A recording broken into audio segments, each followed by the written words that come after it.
What's up, guys? We are here in the Berlin Wall Memorial, located in eastern Berlin.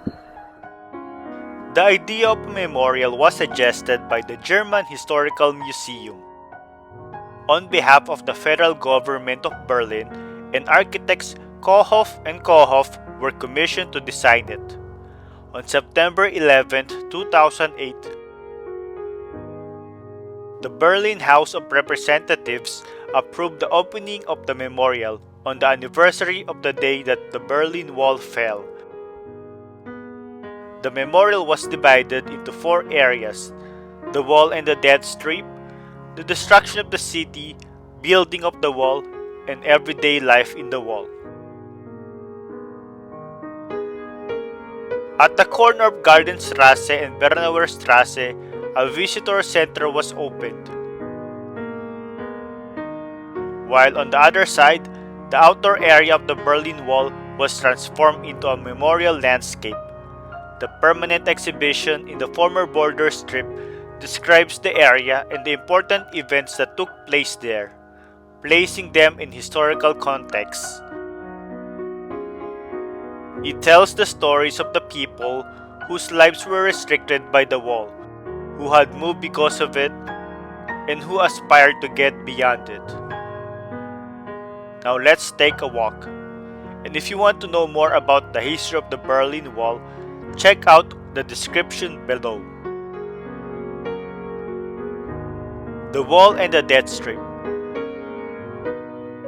This area focuses on how the SED dictatorship used the Berlin Wall as a central instrument to secure its power.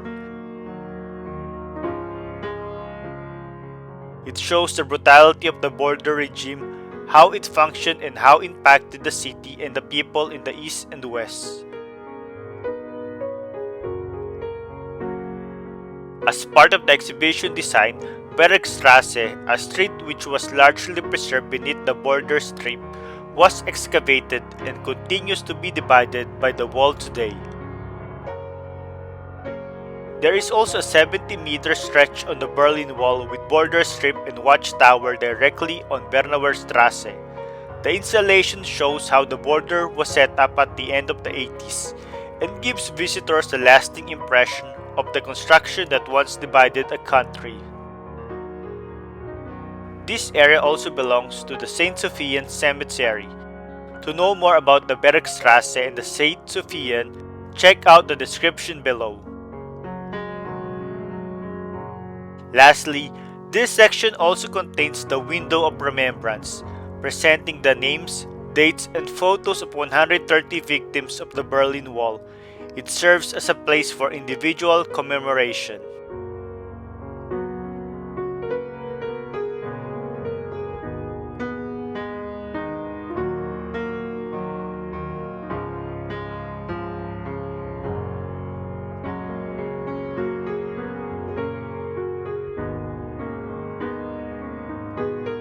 The destruction of the city. This area focuses on how life on Bernauer Strasse was affected by the Berlin Wall. It describes the residents of the border houses, how they lived before the wall was built, and what they experienced afterwards. Some of them used their apartments to flee to the west. Others were forced to move against their will. The buildings were demolished in the mid-1960s to make room for the border fortifications. Today, the outlines of the buildings are marked in the ground and identified by a house number. The cellar rooms of the building at Bernauer Street 10 have been excavated.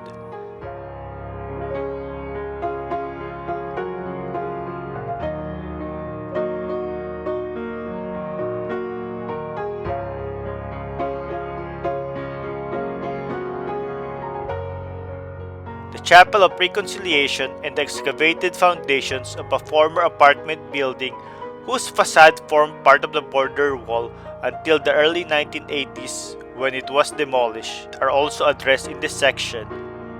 As you can see, behind me is the new chapel dedicated to the church, which was demolished in 1985.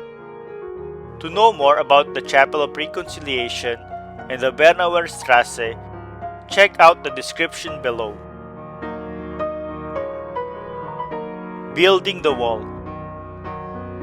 The exhibition in this area focuses on the ongoing construction and expansion of the border fortifications.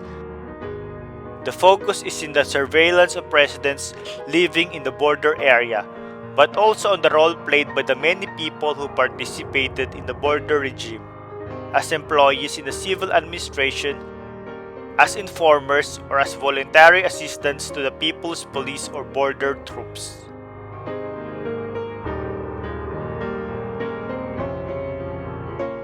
Everyday life at the wall. In the area of the exhibition along the former patrol path describes how the wall affected the enclosed west side of the city and its residents.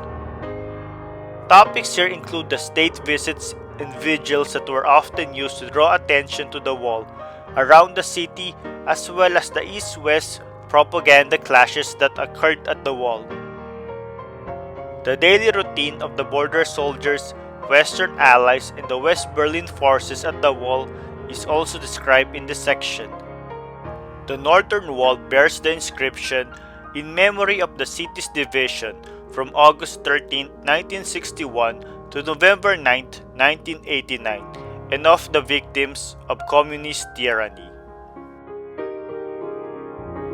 Lastly, there's the documentation center, located on the other side. It contains seminar rooms and exhibitions. The building also includes a 5-story observation tower.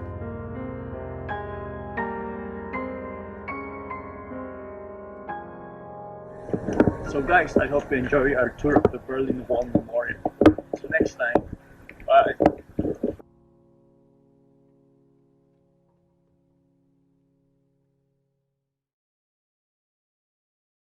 So guys, if you like our videos, please subscribe to our channel and feel free to comment. Hit the bell, hit the bell, hit the bell, hit the bell. Come on guys, hit the bell. For notifications. And don't forget to share. And like!